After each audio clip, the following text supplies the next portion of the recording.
En 1992, le lundi, le 27 jour du mois d'Adar, correspond à la date d'aujourd'hui. Le rabbi, comme il avait l'habitude, il s'est rendu à l'Ohel qui est l'endroit du repos de rabbi précédent, où pendant des heures, le rabbi se tenait debout pour prier, pour discuter avec le rabbi précédent, tout ça pour le bien-être de Am Israël. Malheureusement, ce lundi, au lieu de revenir du Ohel, comme il a eu l'habitude avec le chauffeur de Rav Krinsky, malheureusement, il est revenu avec une ambulance au 770, après avoir subi au Ohel même un grave accident vasculaire cérébral. Malheureusement, à partir de ce moment, il avait perdu la faculté de parler pour ne jamais la retrouver. Impressionnant. À 2 reprises, un mois et demi avant cet accident et pas plus que 3 jours avant l'accident vasculaire cérébral. Le rabbi a fait allusion à cette réalité. La première fois, Yud Shvat, durant le Farbrengen, où le rabbi a fait le Farbrengen pour célébrer l'anniversaire de son ascension de devenir Rebbe, le 10e jour et le 11e jour du mois de Shevat, après la disparition du rabbi précédent en 1950. Pour la première fois, après 40 ans qu'il a eu des Farbrengen pour cette date, le Rebbe a mentionné un argument qui a été remis par le médecin du rabbi précédent.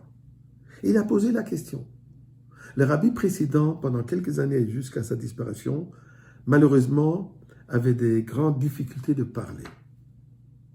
On ne pouvait pas le comprendre. Et il a dit, je ne comprends pas. Le rabbi, toute son existence, c'est de partager la Torah. Comment ça se fait que Dieu lui a enlevé la possibilité de partager, de parler?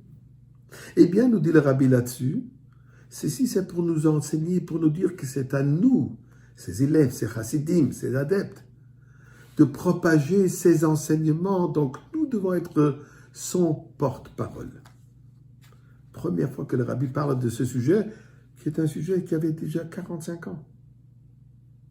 Ensuite, le Shabbat avant ce lundi, Parashat Vayakel, le rabbi a son Farbrengen habituel Shabbat, et parmi différents sujets qu'il a discutés et expliqués, aussi il a parlé du nom de la Parashat Vayakel, et soulignant que parfois Parashat Vayakel et Pekudei sont liés ensemble. D'ailleurs, comme c'est le cas cette année.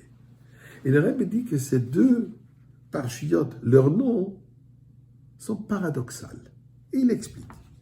Vayakel commence par raconter comment Moshe Rabbeinu a assemblé les Bnei Israël. Donc Vayakel signifie assemblement, Kehila, communauté.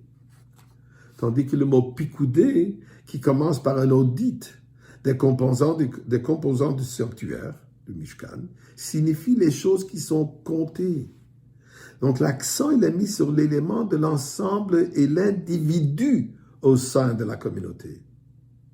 Donc Vayakel, communauté, Pekudei, individualité.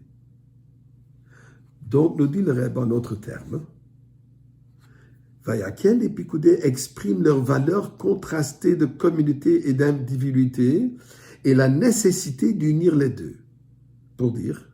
Pour construire une communauté qui favorise l'individualité de ses membres et de cultiver une individualité avec l'ensemble de la communauté. Là pose le Rebbe la question, mais alors si c'est ça le cas, d'abord vient l'individu et ensuite la communauté. Alors, Pekudei devrait venir avant Vayakel. D'abord perfectionne l'individu et ensuite tu pourras construire une communauté. Non, nous dit le Rebbe. La Torah nous enseigne l'inverse. Que créer une communauté,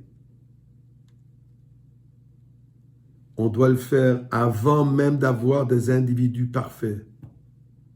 Les gens ne sont pas des briques qui doivent être forgées individuellement à la perfection avant de pouvoir être assemblés de manière constructive. Ce sont des âmes, des neshamot, qui ont un potentiel de perfection extraordinaire, implicite en eux. Et rien ne fait autant de ressortir ce potentiel que quand il s'est unifié dans une communauté parfaite, autour de l'amour et de la fraternité basée sur la Torah. C'est notre mission aujourd'hui, que le Rabbi nous a laissé particulièrement depuis Chav Zayin Adar, le 27e jour de Adar. Chav Zayin qui représente le mot Zach, la pureté, la perfection. Notre obligation, elle est de trouver tous ces individus et de les réunir dans la même communauté. Comme il est dit chez Mashiach, Va'atem tuluk tuli echad echad. Allez chercher chaque juif individuellement, développer son potentiel et le réunir dans la communauté de la Géoula avec Mashiach. Now.